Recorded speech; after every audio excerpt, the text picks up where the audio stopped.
Palestina, negara pertama yang mengakui kemerdekaan Indonesia. Terdapat setidaknya 4 syarat yang harus dipenuhi untuk menjadi sebuah negara berdaulat, yaitu wilayah yurisdiksi, penduduk, pemerintahan yang legitimate, dan adanya pengakuan dunia internasional. Pada saat proklamasi kemerdekaan 17 Agustus 1945, ketika Bung Karno mendeklarasikan berdirinya Republik Indonesia, kita sudah memenuhi setidaknya 3 kriteria pertama. Yang pertama-tama mengakui kemerdekaan Indonesia.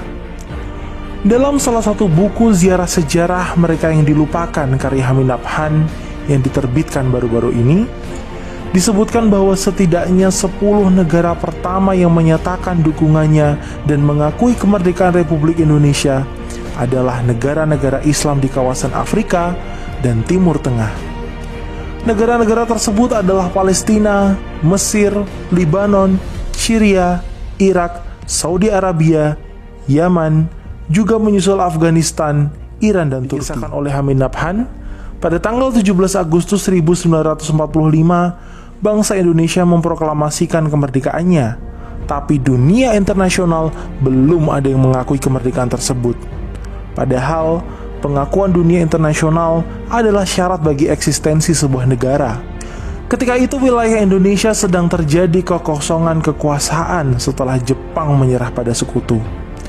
Tapi di saat yang sama, pasukan sekutu akan mendarat dan membawa pasukan Belanda kembali di Indonesia. Maka pengakuan dunia internasional menjadi salah satu hal yang paling urgent dibutuhkan pada saat itu. Menariknya, pengakuan dari negara-negara Arab ini justru dimulai dari Palestina yang diwakili oleh mufti besar bangsa Palestina, yaitu Sayyid Muhammad Amin Al-Husaini, yang diucapkan langsung dari radio Berlin berbahasa Arab dan juga lewat harian memberitakan pengakuan kemerdekaan Indonesia.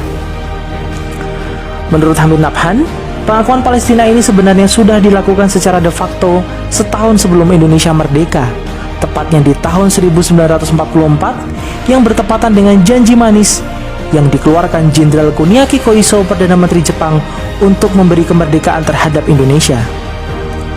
Mufti besar Palestina Sayyid Muhammad Amin Al-Husaini adalah sosok yang mewakili Palestina memberikan pengakuan tersebut serta menyebarluaskan berita tersebut.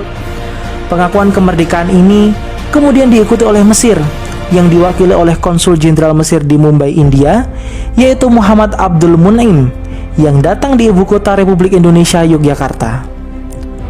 Mun'im yang datang sebagai utusan Liga Arab yang ingin kemerdekaan Indonesia, dan pada tanggal 16 Maret 1947 berangkatlah delegasi diplomatik Indonesia ke Mesir melalui Mumbai. Republik Indonesia pada saat itu adalah Haji Agus Salim sebagai ketua, Haji Muhammad Rasjidi, Nazir ST, Abdul Qadir, dan A.R. Baswedan. Dari Mesir rombongan berangkat ke Libanon, dan Libanon pun mengakui kemerdekaan Indonesia. Lalu Haji Agus Salim memerintahkan Rasjidi untuk melanjutkan misi ke Saudi Arabia, sedang A.R. Baswedan dan anggota delegasi lain diperintahkan pulang ke tanah air untuk menyerahkan dokumen dari Mesir dan Libanon.